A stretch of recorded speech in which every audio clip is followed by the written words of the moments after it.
In other words, the left is behaving terribly badly. They've embraced a death cult. They've turned on a culture that prizes life.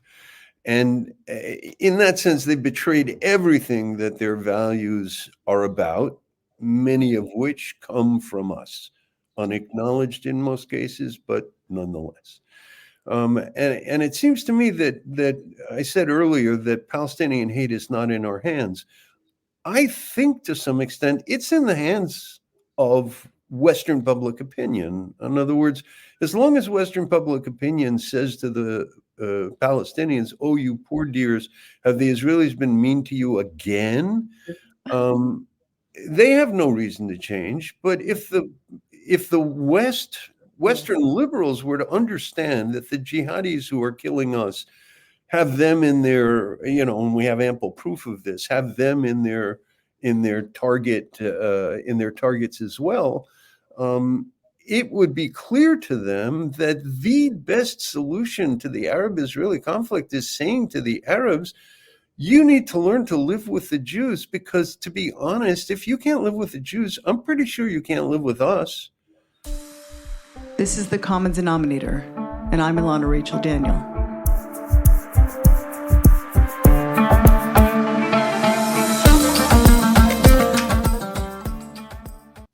Welcome back to the Common Denominator. It's great to be back with you at long last. We have the distinct pleasure to sit down for our second time with Professor Richard Landis. Our first discussion was last April, and in those 5 months, we've experienced several lifetimes in the cycle of predatory news and upheaval in these now 11 months of warfare that's playing out on all fronts, not only North and South, but the fronts, of course, of both bodies and minds.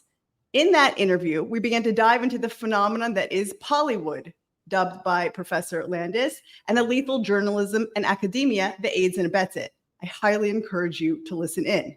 If you're not already acquainted with Professor Richard Landis's work, he's a seasoned historian living in Jerusalem. His work focuses on apocalyptic and millennial beliefs at the turn of the first and second millennium, 1000 and 2000 CE. His books are on these topics include The Apocalyptic Year 1000, Heaven on Earth, The Varieties of the Millennial Experience, and his book on 2000 CE, Can the Whole World Be Wrong? Lethal Journalism, Anti-Semitism, and Global Jihad. It was described by one reviewer as the book that saw 710 coming a mile away. He coined the term Pollywood in 2003 while investigating the Mohammed al-Dura affair. Should really look into that, and maintains a blog critical of Western journalism, the Augean Stables. Professor Landis, I'm so happy to have you back here. Thank you. And before anything else, this is an entirely unsolicited plug for this book. Put it under your pillows.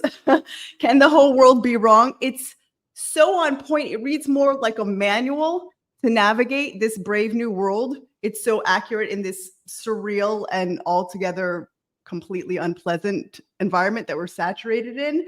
I really can't emphasize that enough. Professor Landis, a few questions before we get to the meat and potatoes of the discussion. Jumping right in and continuing with your work and mine, which is essentially to take back the language that's been usurped from their default vocabulary that was shaped over decades that implies Israel's inherent guilt in all things. So I want to talk about one of the main pillars of that language, and it's the creation and use of calling the population of Arabs living here in this little patch of land in the Middle East Palestinians. Because of course, once upon a time, Palestine was historically, in modern times, was referred to the Jews. I have my grandmother's Palestine passport. But others say it's a made-up people. Let's unpack that a bit. Well, look, I mean, the term Palestine is a Western import with the British. So the identification, the use of the word Palestine, which is actually unpronounceable in Arabic, so they have an F rather than a P. Right.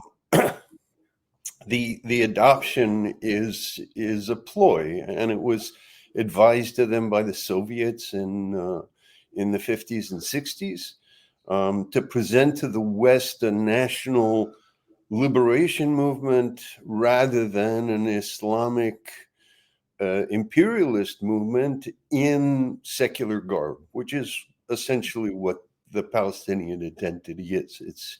It's a secular tag for what is in fact a Muslim imperialist insistence. Okay. That there not be an autonomous infidel state in the heart of Dar al-Islam. And, there's a huge debate. I think there should be a huge debate among scholars about whether this is nationalist or religious. And the overwhelming attitude of most scholars, including Israeli scholars, is that it's nationalist, it's not religious. And I understand that in the sense that if you're fighting a religion, it's a lot harder.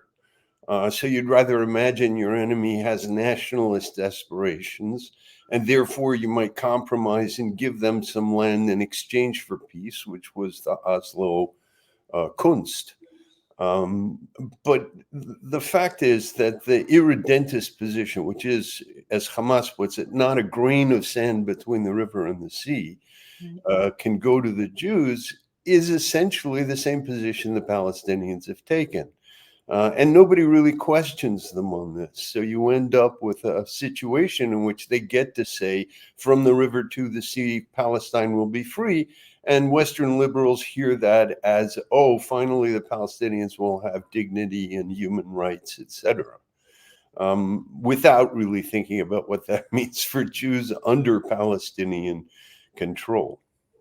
Well, that really taps into this other, I'm not sure if it was Dr. Einat Wilf, the religion of Palestinianism. Right. That really, this is what we're living in. Everyone has seemed to have been converted. Well, not everyone, but yes. And shockingly, I say shockingly in a sense rhetorically, because if you, as my friend who did the review of my book and said I saw October 7th coming a mile away, what I didn't see was I kept thinking that Western liberals would eventually wake up, that, right. At some point they would look at this incredibly predatory death cult, yes, and turn away. And October 7th showed them that face. And instead of turning away, they jumped on it. But it was the having to either deny what was, of course, GoPro'd by the perpetrators. You had to swiftly skip over that to get back to the self-congratulating, I'm on the side of good. Yeah. So we had to, it was this entire process, which I think we're in the height of right this moment, which was the delegitimization. And now we're in the dehumanization stage. And we know what happens when that continues on. And all of this is essentially taking on the Palestinian, quote, Palestinian narrative. In other words, for the longest time, the Arabs who call themselves Palestinian, and particularly their leadership, has been saying the most terrible things about Jews, real dehumanization, sons of pigs and monkeys, genocide, wipe them out, etc. And this is all over Palestinian media. And the West initially had taken in their quote unquote liberal national liberation narrative, so that they were willing to view the Israelis as, the responsible ones for why peace didn't happen and so on. So we even get Josh Shapiro, who called it right back in the 1990s when he said, this isn't going to work out, now apologizing for having been right.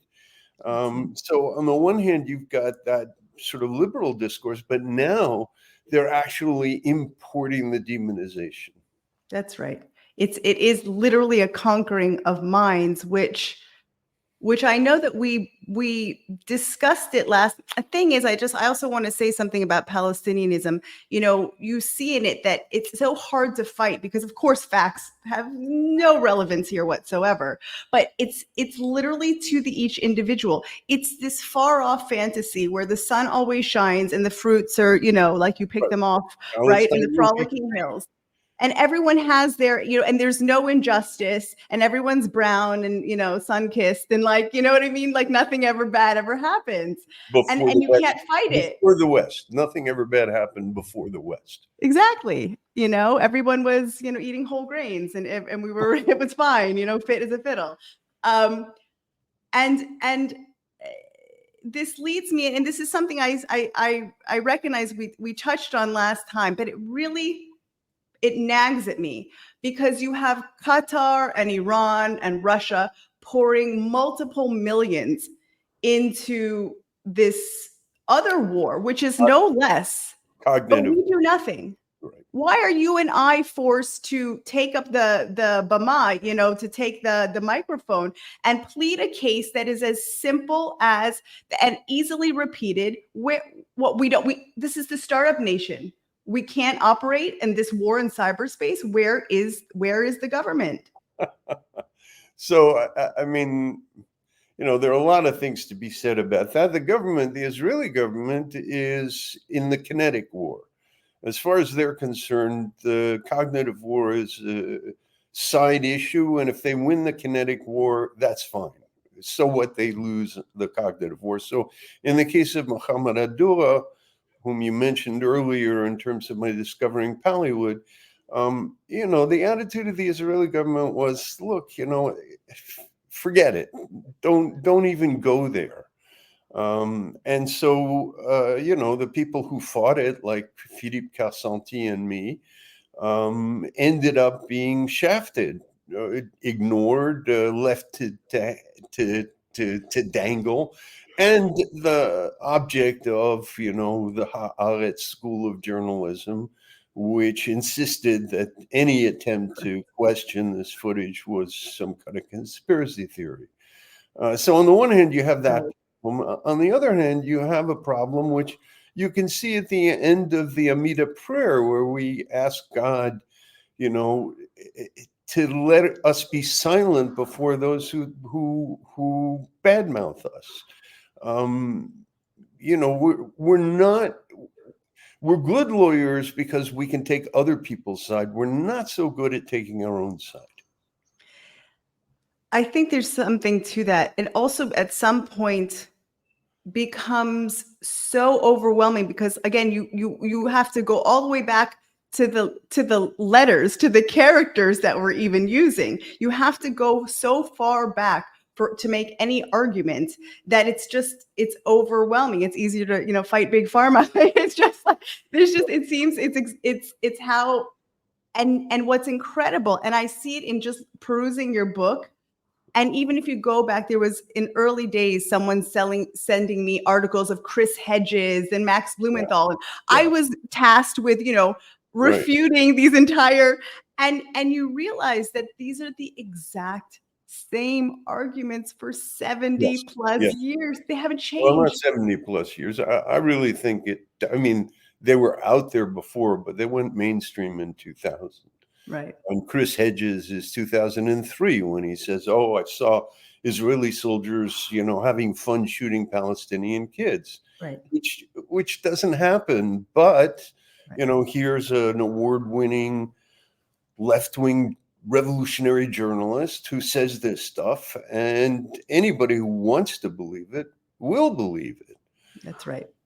So what's so terrible about this is that when it first happened, like in the year 2000, I remember I was academic in the history department at Boston University, and this stuff begins to hit, and I'd say to people, look, you got to watch out. These accusations that Israel is committing genocide are terrible. And they would say, look, nobody's going to believe that.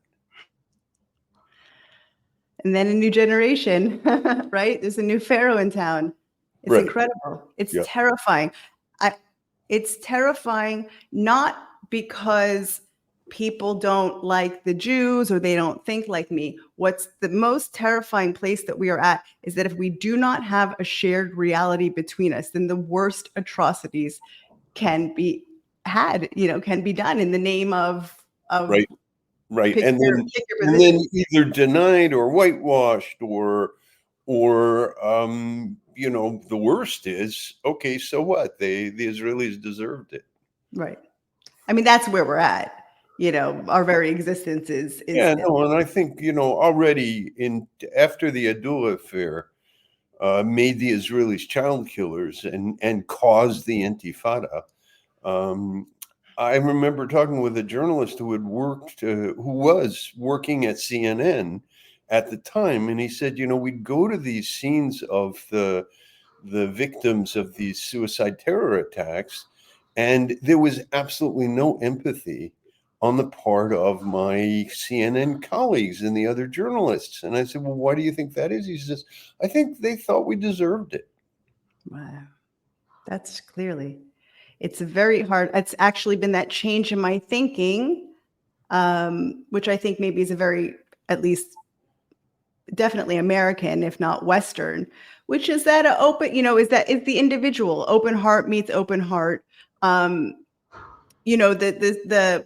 person you're interacting with for a service or for a transaction, that you're smiling at each other, but they're imagining you to be subhuman is a real switch. And the story of Oslo is goodwill met badwill. Right.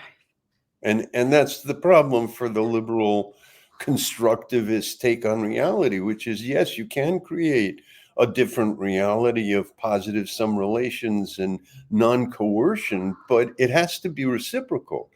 If you try these techniques with people who play by zero-sum rules, they'll trash you. And we've been trashed. Something I want to say that I heard you say recently,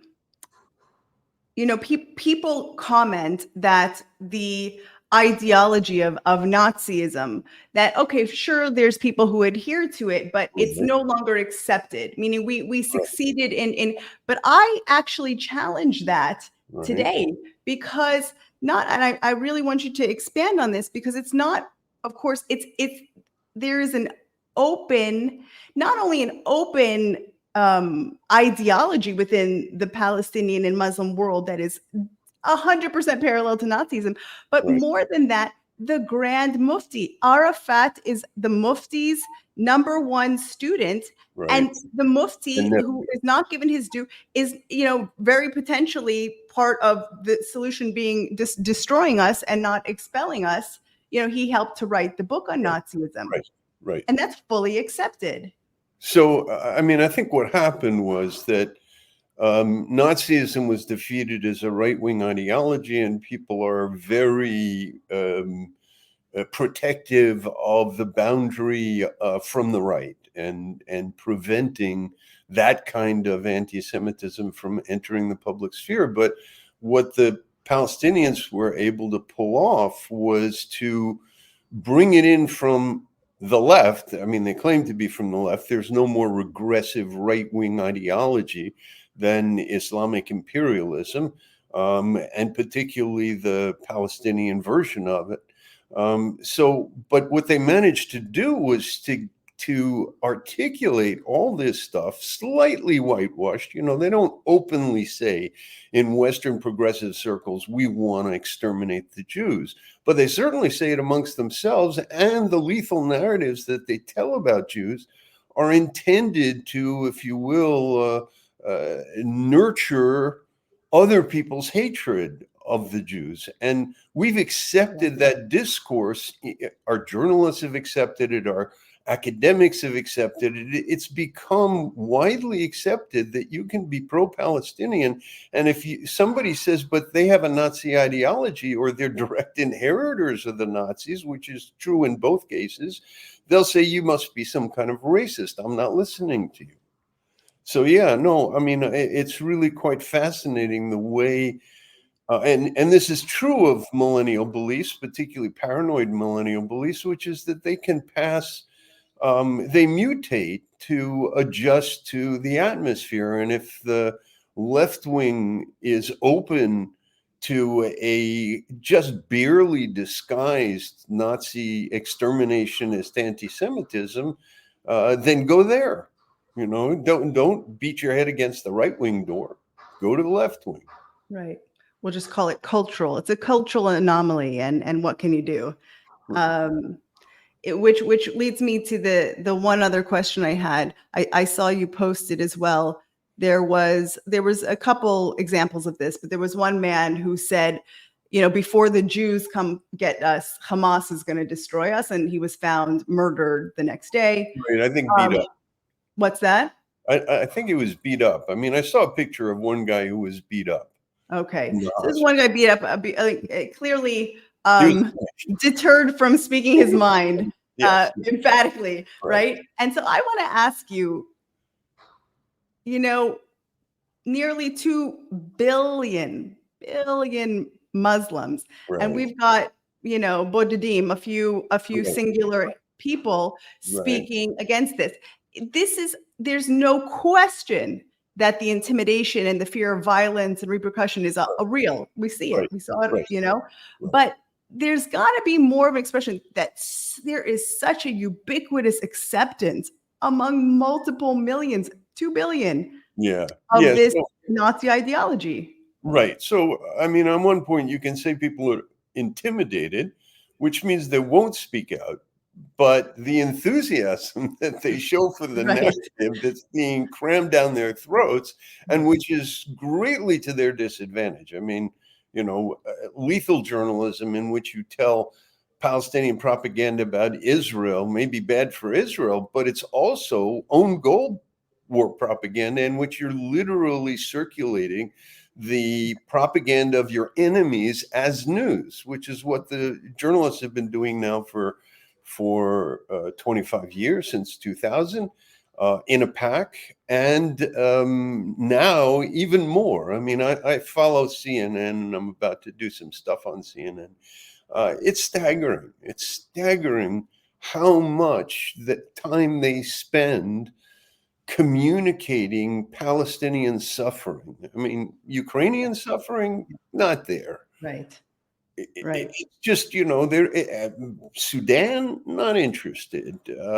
Even Yemen, all the thing we hear about is that they're attacking Israel. You don't hear about what they're doing to their own people.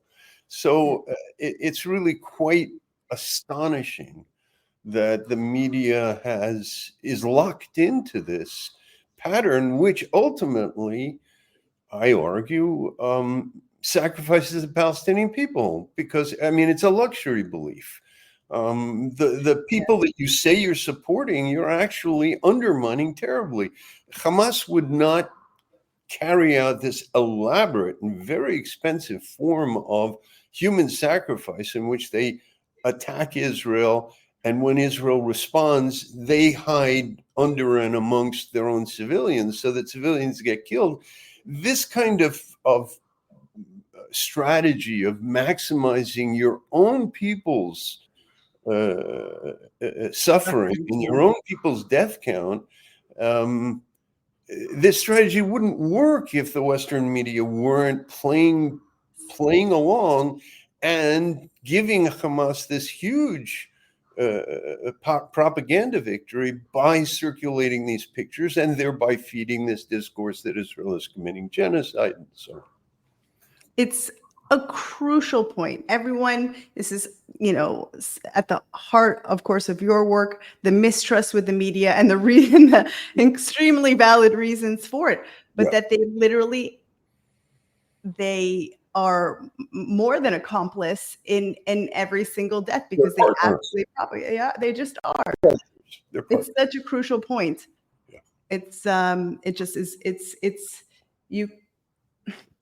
What's the alternative? You've got to get your information somewhere. You've got to call the Arabs who live here something, what, how do you navigate it? When I first started my blog, The Augean Stables, in 2005, I chose that name both because it described the media encrusted. People know what the Augean Stables are about? I don't think so. Please describe that. Yes. It's one of Hercules' 12 tasks. And what he has to do is in one day clean out the stables of this major cattle owner, Augeas, who never had cleaned out his stables. So they were literally encrusted with shit. Yeah. And Hercules manages to do it in a day by rerouting a river to flow through the stables, and he scrapes off the stuff, and the river carries it away. And I thought at the time, first of all, it was a perfect description of the accumulated bad habits of the media, but also that the internet would be the river that ran through it. No, the internet has dumped far more shit than it has cleared out. Yeah. So Well, I I you know, this new University of Austin needs a school of journalism, and they have to learn this stuff. They have to teach the kids about what happened with Abdullah, what the consequences were, how the media responded to their mistakes. Again with Janine, and right up to the present. I mean, there's a constant pattern of mistakes by modern journalistic professional standards, and from which they never learn. But they don't want to learn because it's the short-term income, income of fame and money at the cost of you said this, was it you, or you were describing someone else's definition of anti-Semitism, which is hating the Jews even when it kills it's killing you. That's mine. The other one, which is finer, is and gets at Jewish self-criticism, is Walter Benjamin's comment that an anti-Semite is somebody who takes 1/10 of the jokes that Jews tell about themselves seriously. So I always say that that you're really, a lot of us, of course, moved here from different countries, and you really know you're Israeli when the jokes that come out at some point after something terrible that happened to us, and you belly laugh like no before. You okay? I'm really Israeli now. It's the black humor, and it's true. We are such a self-deprecating people. And that leads us into what I have waited 5 long months to discuss with you. And you mentioned even in the chapter in your book that this is one of the hardest subjects to squeeze into one chapter. And that is, of course, it's the self-hating Jew, but it's also the phenomenon you call the chapter, the pathologies of self-criticism. I'm first in line. So please, let's go there. Right. Well, I mean, I would say that the two greatest secular talents of the Jews that have been there from the beginning, from the days of Abraham onwards, is self-criticism on the one hand, and a sense of humor, self-deprecating sense of humor. And I think these are two key elements in Jewish success in the world. But particularly with the self-criticism, it can go viral. I don't know what the right analogy is, but it can become pathological. And you see that particularly after 2000, there were a whole bunch of Jews who all of a sudden, had more or less been invisible Jews, very successful playwrights, famous people, who all of a sudden felt the need to come out and say, as a Jew, I denounce what Israel is doing. And so you have this sort of, look at me, I am so self-critical that I will side with the other side. They wouldn't say with my people's enemies, because they don't want to believe that they're siding with their people's enemies. So, the Palestinians are ready to make peace if only we were more forthcoming. And what you ended up with, I don't know if this is directly to what you said, but I think it's an important point to consider. When Oslo was first formed, it was the positive sum formula perfected. It was, we'll give you land, you're going to have your nation, you give us peace, and we can move on together into a much better future. And Arafat, and he made it clear almost immediately, saw this as land for war. Whatever land you give us, we will use to conduct the war against you. We're not, And so the irony of this is that for policymakers, as long as you cling to the positive sum formula, if only Israel would give a little more, we were so close that then we'd have peace. Whereas the zero-sum formula, which is clearly Arafat's, clearly the Palestinian leadership, there's no Palestinian leader who doesn't adopt this zero-sum formula. For them, any further concession was just an invitation to more aggression. Mm-hmm. And that's precisely what's happened. And the irony of all of this is that, rather than re-examine the mistakes they made during Oslo, the peace negotiators and the progressives and so on have in fact decided that the Palestinians were innocent and Israel was guilty. So you have that Josh Shapiro, sort of travesty, right? In which, I'm sorry I said that Oslo wouldn't work because the Palestinians weren't ready for a positive sum deal. Hello, you were exactly right. But in today's atmosphere, that's a killer in politics.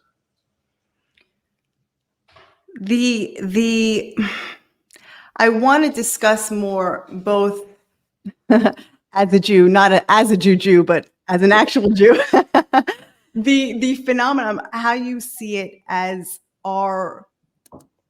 it's something that's nobody teaches us. Well, actually, that's not true. There is certain, there are prayers where you go and you reflect, every single night, right, before you go to bed, and obviously Yom Kippur, and obviously, but also there's something I grew up secular, and that was just ingrained, the self-reflection, the work. Right. Part of it's such a beautiful thing, but why do Jews take this with both hands and, koala around it? In a funny way, not so funny, but in a funny way, what they've done, the hyper self-critical Jews, as I call them, and by the way, I don't call them self-hating, I call them self-debasing. In other words, debasing themselves before Gentiles, it fulfills some kind of need on their part. We could go into what that need is or what those needs are, but the tendency to spill your people's guts is accompanied with a very powerful sense of self-importance. These people believe that they are prophets.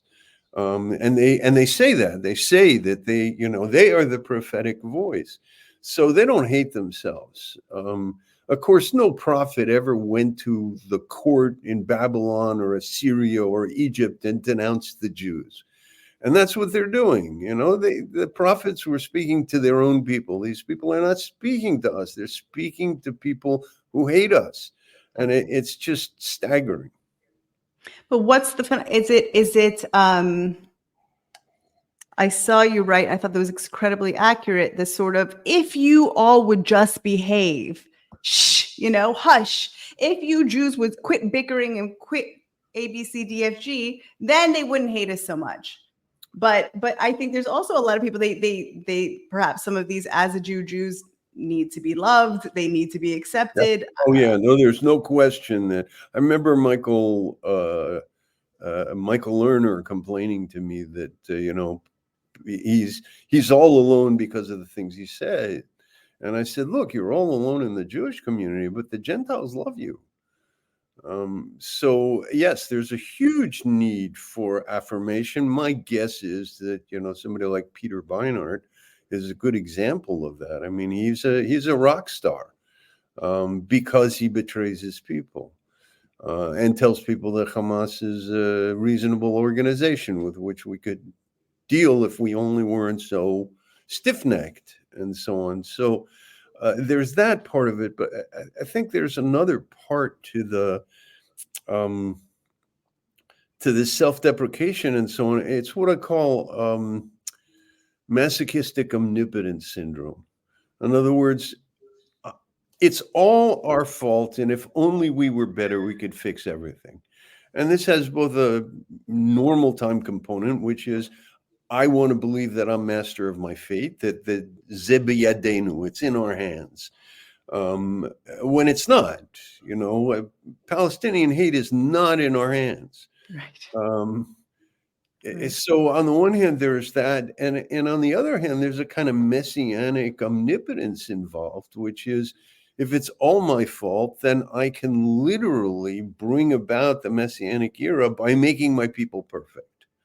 And the standard to which the anti-Zionists hold Israel is just ferocious, and in great contrast to what they think about the Palestinians, whom they treat with what my friend Manfred Gerstenfeld called humanitarian racism. The racism of low expectations. These people, I can't expect anything in the way of moral behavior from these people, so I will demand 100% from my own people. It's a bit of racism on both sides, isn't it? Yes. Yeah. That's they cover all the bases, just to be okay. Interesting. And Yes, how do you, yes, yeah. cocktail. But it differs, I guess, the way it plays out if you are an Israeli Jew or if you're a diaspora Jew. That's a complete. Yeah. So I'm curious how you see the Israeli Jews on that scale, with the exceptions of I don't even want to mention their name, with some of the few. Yeah. Right. Yeah. And who's yeah. the star on CNN? Yeah, so I mean, I think it really helps to consider this concept that I mentioned earlier of what is it? Luxury beliefs. In other words, American Jews can afford the luxury of thinking that Hamas would be reasonable if only we didn't beat the crap out of them every 5 years, and that the PA is ready to make the compromise for peace. They can afford that belief because they don't pay the price for it. Here in Israel, it's a different story. We pay the price. We feel it up close. We go to shivas. Our friends' kids are in the army, etc. So we can afford these luxury beliefs less than the West.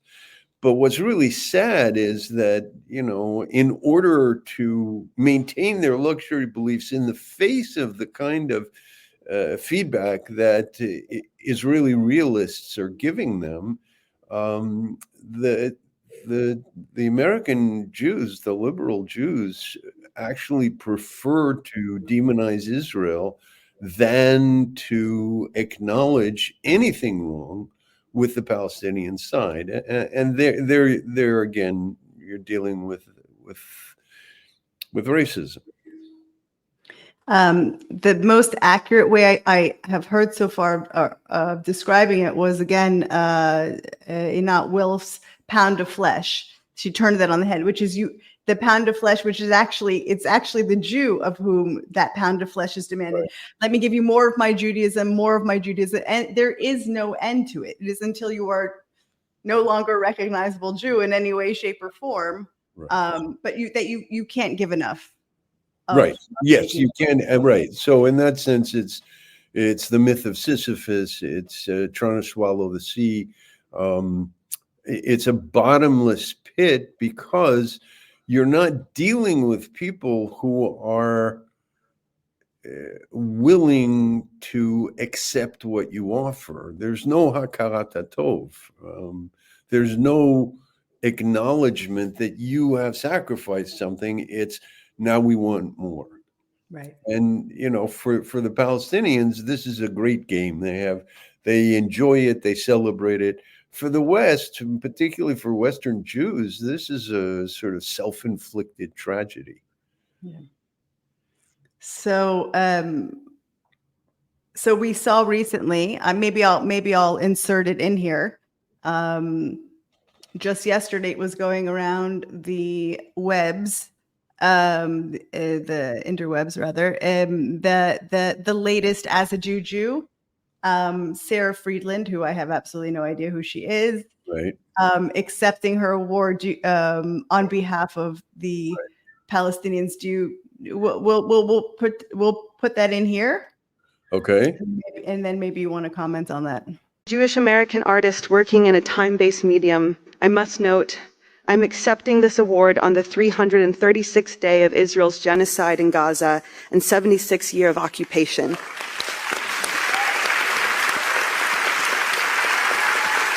I believe it is our responsibility as film workers to use the institutional platforms through which we work to redress Israel's impunity on the global stage. I stand in solidarity with the people of Palestine in their struggle for liberation.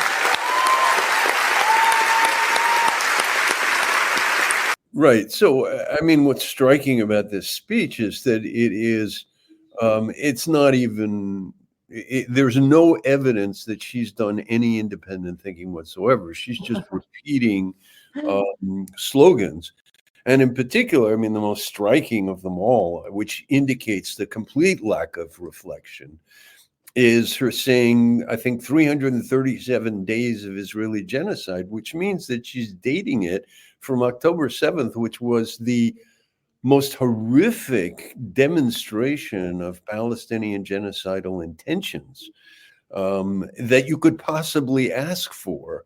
And she's dating the Israeli genocide not to the answer, but to the very date itself of the Palestinian genocide. So it's staggering. And, I mean, I don't want to hold Jews to a higher standard, but, normally one would expect more intelligence than that. Well, I mean, I guess we're some of the smartest and some of the most foolish because we keep making the same mistakes. But the whole world keeps making their same mistakes along with us. We've been commanded to make that mistake. In other words, my understanding of what God's asking of Abraham and Moses is asking of the people is that we adopt a positive sum attitude of trust and reciprocity with others, despite what they do. So, those who bless us are blessed because we have mutually beneficial relations.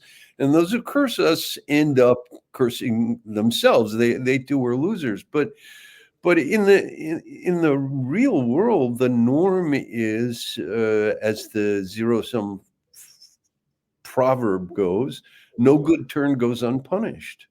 And we can't stop doing those good turns. It's in our nature. It's built into how we identify as Jews, whether we're religious or we're secular. And the religious, I find, have more of a sense of themselves and of limits to how far that kind of self-sacrifice should go. I think the liberals are caught in a trap where they've traded in a Jewish identity for a secularized Jewish identity, which is this sort of internationalism and openness and self-criticism with no bounds. There's no point at which you say this far and no further. That's right. We just keep seeing them go further. What's the expression? When you get to the bottom of the hole, keep digging. Well, that's a really interesting distinction that you made, because it makes me, it's liberalism as the religion itself. So, and this is the point that's really curious, because Jews have always traditionally been, we're out there fighting for African-American rights and LGBT, like that's, we're out there. And why? Because we want the widest, we want to include everyone, because we understand inherently that's the most that's the most efficient way to have, I guess, choreograph the world. But it goes awry very quickly. Yeah, because we're dealing with people who don't reciprocate, and that's where the catch comes. And rather than having the courage to ask for, I mean, not even demand, I would say demand, but let's just be polite and say ask for reciprocity, it just isn't there. And so, rather than people who are saying, well, Israel may be committing genocide, but how about the Palestinians? How about the the hadith of the rocks and trees, that before Judgment Day, the Muslims are going to slaughter every single last Jew, and the rocks and the trees are going to call out and say, hey, servant of Muhammad, come back, come, there's a Jew behind me, come kill him, which is, you know, standard fare in Palestinian sermons. But there's this self-abnegating dimension to this in which a liberal cannot bear to acknowledge that level of hatred. Yeah. It's really hard. It's hard. I feel like we're touching on something here, because I feel like the self-deprecating and the willingness that, you know, to widen that umbrella to include everyone is based on an inherent belief that your humanity, our fellows humanity, Jew or Gentile, is going to kick in. The vulnerable, the elderly, the children, you know, at some point, truth, like, we're bound in the same reality. Right. October 7th uprooted that for us. Yeah. And I mean, the reason that my book saw October 7th coming is not because, you know, I'm not like Yigal Carmon. I didn't, you know, as a result of intelligence say, okay, this is going to happen on October 7th. It's just that as a historian, I understand that there are forces very strong in the Middle Ages, the Crusades, the jihads, that are driven by sentiments which liberal society has essentially banned in the name of humanity. And they're still here, and I recognize them. I understood right away, which is why I joke that I do a history of the Middle Ages in the 21st century, because in fact, surrounding Israel are cultures that are much more like medieval society, based on honor and shame, based on blood vengeance, based on scapegoating targeted minorities and stuff. Based on the notion that you can establish God's kingdom by slaughtering everybody in sight. These things are common in the period I study, and they're common amongst our neighbors. Tom Friedman wrote an essay in one of his rare moments of lucidity called Hama Rules, and it was referring to how the Syrians in 1982, the same year as Sabra and Shatila, surrounded the city of Hama, which was a major Muslim Brotherhood center, and just bombed the inhabitants. He surrounded it with tanks, and he just bombed it for weeks and killed 10 to 20,000 people. And that's how, in the neighborhood that Israel finds itself in, that's how you settle problems. Right. But this is the thing, is that is such a great illustration, because they really truly are, the vast majority of our neighbors are in this dark ages, while we're talking about this refinement, this built-in self-cleaning. You know, I keep bubbling up and clearing out all of my personal hypocrisies and as a people, and then we come together with this more refined, and here we are, the most criticizing people on the planet versus those who will what? Self-abnegating. Self-abdicating. Abnegating. Abnegating? Yeah, negating yourself. Bitul. Bitul atzmi. Okay. Versus the people who blame everyone on the planet, women, Jews, hair, anything but themselves. Yeah. The furthest extremes. Yes. It's actually something that I find genuinely pathetic, with all the, you know, chest beating that comes from the Islamists that surround us, which is that it's interesting to me, the place that I find them pathetic or disgusting, not of course above their savagery and brutality, is the inability to have any self-reflection whatsoever. It's funny, that's the part where I sort of look down and say, huh, you know.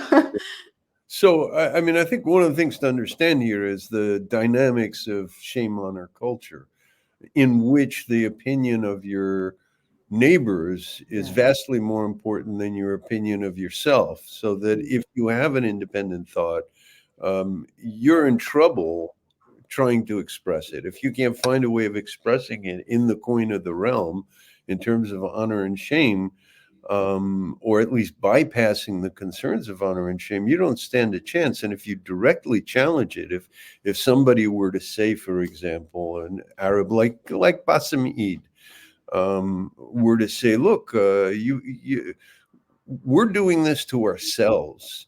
The Jews are not our enemies.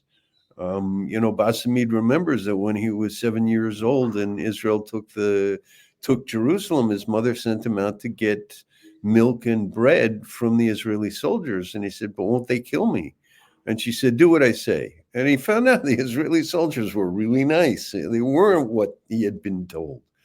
So, but to express that is to run into this huge blockage, which is our honor is at stake in getting rid of this autonomous Jewish state that makes us look bad. We make them look bad, and we don't even do it on purpose. And they can't believe that. It's got to be on purpose. I think that's like, in a word, that's really the heart of it. I mean, you can call it religious. I've heard Haviv Redigur, say that it's like kind of we're pawns in their religious war. Right. But that's it. We are a sore on, or that they're good with God, or that we are just humiliate them. The weakest of the weak here. Right. So in my work, I try and distinguish between two kinds of religiosity. There are obviously more, but two major forms of religiosity. One is imperial or triumphalist religiosity, which says only when my religion dominates the public sphere and I am given public honor and superiority over all other religions, do I feel confident that my religion is the true religion. It's the proof. My dominance is the proof of the truth of my religion. It's, might makes right when you get right down to it. And demotic religiosity is a much more modest affair, which believes in the dignity of manual labor, equality before the law, a whole bunch of stuff. So it's not that there aren't demotic elements in Islam, but the triumphalist has seized through Husseini, among others, has seized the leadership. And until there's a shift towards a more demotic approach in which you can have neighbors who are not Muslim, you can interact with them in equal relations rather than dominant relations, and your religion will not be sacrificed. And I think that, when the jihadis say to the Muslims that the West is trying to destroy their religion, what they really mean is the West is destroying our triumphalism. The religion is not necessarily, although historically it's been a major factor in the development of both Islam and Sharia law. I think that's really a crucial framework shift in viewing this. And also maybe it goes back to the earlier question, which is why it's so absolutely pervasive.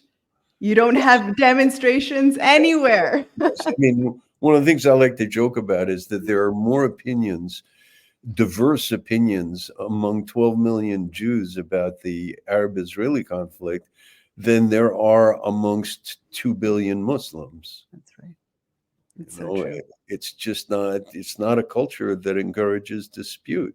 In fact, it punishes dispute. That's right.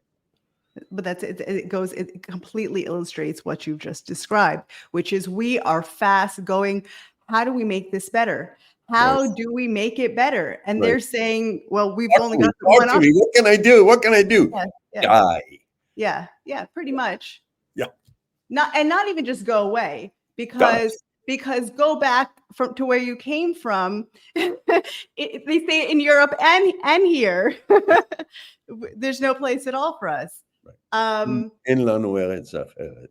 Well, that's the clarity of which is, again, going back to the hasbara that we do, is that the truth, all of the talk, all of the dialogue, all of the ideology comes in this country, which it can be so difficult on so many different levels and a place to live. But what is so compelling about it is the living truths. And we are the things that, and I said this to someone the other day, talking about anti-Semitism, the things that are in your movies that Right. scare you under the covers, We we have security for outside. Right, exactly.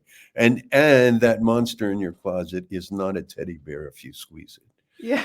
Um, Right. So, but one of the points I think it's important to make here, and I'll go back to this notion of humanitarian racism, is that we shouldn't have an attitude of humanitarian racism towards the left.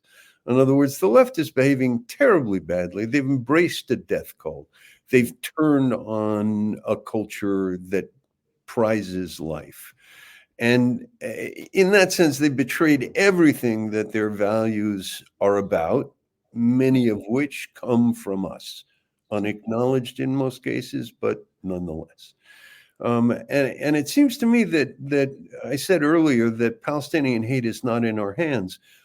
I think to some extent it's in the hands of Western public opinion. In other words, as long as Western public opinion says to the Palestinians, "Oh, you poor dears, have the Israelis been mean to you again?" They have no reason to change. But if the Western liberals were to understand that the jihadis who are killing us have them in their, and we have ample proof of this, have them in their targets as well, it would be clear to them that the best solution to the Arab-Israeli conflict is saying to the Arabs, you need to learn to live with the Jews, because to be honest, if you can't live with the Jews, I'm pretty sure you can't live with us. Eureka. Light dawns over Marblehead. Which I'll lead to the last two questions. You are a lifelong Democrat, I believe I heard you say. Right. And here we are. What's more happening than the upcoming election? Do you want to make any comments on that? First of all, it's a slow motion train wreck. I personally think that, and I'm not going to say, and I don't even know if I'm going to vote. I don't know if I can vote. But basically, I think that, first of all, a Kamala Harris win would be a catastrophe, not just for Israel, but for the, not just for Israel, but for the West and the United States, because I don't think they have any sense of how to defend against the cognitive war. They're prisoners of it. So that would be a disaster. Trump, I mean, this situation calls for incredible intelligence and skill, and I don't think Trump has it. And given his sort of emotional, erratic qualities, I can see him being equally, shall we say, destructive in his behavior as the left, and particularly now that we see through Tucker Carlson, who sat next to him at the Republican National Convention, of this sort of Holocaust denying Churchill was the bad guy, Hitler was an innocent, which is what they're doing to Hamas. It's just going back and rereading World War II with the eyes that people are asking, that people are asked to read the Arab-Israeli conflict. Right. I hate to say it, but I'm really pessimistic. I mean, I think either choice will be a catastrophe. I would happily not vote for either of them. But, the only other candidate that appeared was Robert Kennedy. I'd vote for Nikki Haley. In fact, when Biden was forced to resign and he had yet to pick his successor, I was saying, get Nikki Haley to run on the Democratic ticket. Right. Right. It's and the myopic view and the tearing up, and it's a larger topic at the end, but this tearing apart each other for the choices that don't really exist.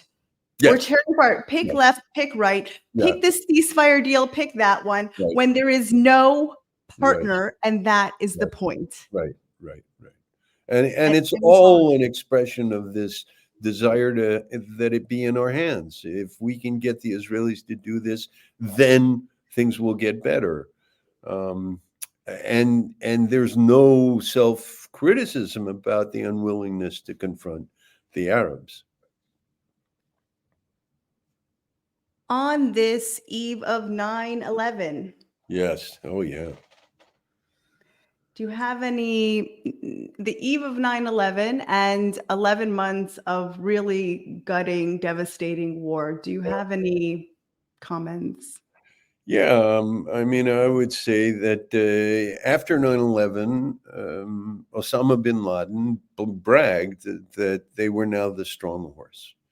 And most Westerners thought that that was a joke. You know, how can a bunch of nuts in the mountainside in Afghanistan be the strong horse? But the strong horse is not necessarily having the majority or even remotely resembling the majority. It's having the momentum. And I would say that since 9/11, uh, largely through the use of the Palestinian cause, in fact, the momentum has been with the global jihadis. And in that sense, October 7th was another episode, along with 7/7, 2005 in England and Bataclan in France and Nice and so on. These are all elements of a combination of cognitive and kinetic warfare against the West, which has been immensely successful. And one of its great successes, again, through the Palestinian narrative, is to take over vast swaths of academia, not only amongst professors, but amongst administrators and therefore of students. So I don't want to end on a sour note, but it looks bleak. It does. Because here we are very exhausted, 11 months in, and it's all before us still. We're only just getting going. Yeah. But and not to be kitsch about it, but the truth is that we have very few tools. But I think that the cutting through the BS, the sort of clarity that we have no partner in peace, which could create, I don't know, trying to keep it. The only secret weapon the Jews have is the moments that we have unity among ourselves. Then we're powerful. But the constant tearing one another apart. Yeah, I don't think that. I don't think that. At least my focus. First of all, yeah, no, there's no question that serious disunity, which we see now, can be lethal. And we see, you know, that's Josephus's description of the destruction of the Second Temple. Really serious enmities amongst the people. You can't get unity from Jews. It's just not in the DNA. But you can get a sort of unity of purpose, or certainly a unity of sympathy. And one of the terrifying things about, for instance, this speech by Sarah, whatever her name is, you know, she's basically saying, I'm on the side of a death cult, and my people are the enemies of the world. And that's a level of stupidity and self-destructive stupidity that literally leaves me breathless. Yeah.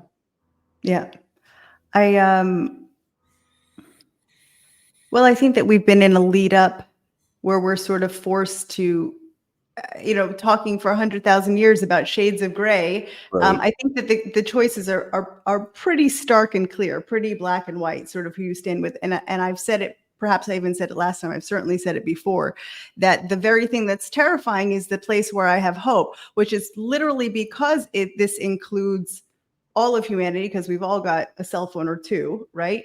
Is the chance, like, I feel that whatever happens, perhaps, and correct me if I'm wrong, I feel like the difference here is whatever happens for those who are Jews and our courageous allies, we go to it eyes wide open.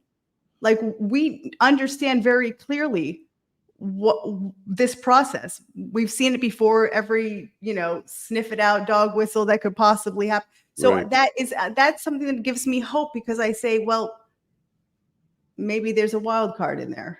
Right. And certainly there's a large number, I don't know how large, but a significant number of Jews who, previous to October 7th, were part of this liberal consensus. And, as I think Bret Stephens put it, they're now October 8th Jews. They wake up the next day and realize they are alone, that they had been in the progressive camp, which was sucking the life out of them, believing that agreeing to that sacrifice would bring the right kinds of responses when we were really in trouble, and they found themselves alone. And I think that I'm, basically I started my life as a liberal, as a secular liberal, and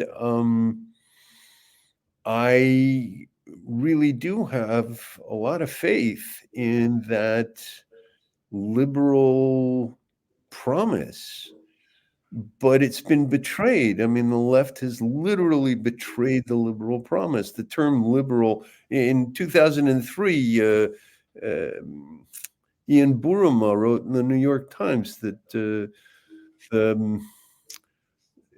it's a litmus test of liberal credentials to side with the Palestinians.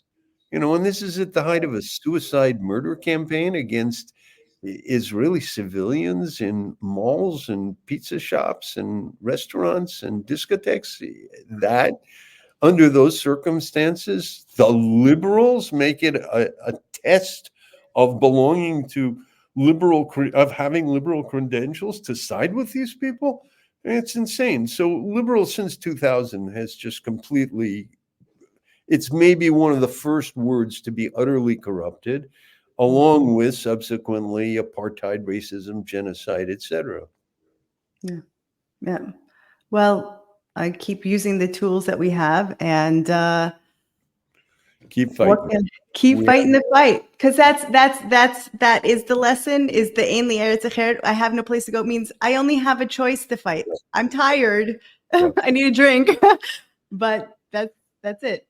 And thank you always for your time, your insight, and see you again here soon, God willing. Thanks for the good question. Thank you. Take care. Thank you.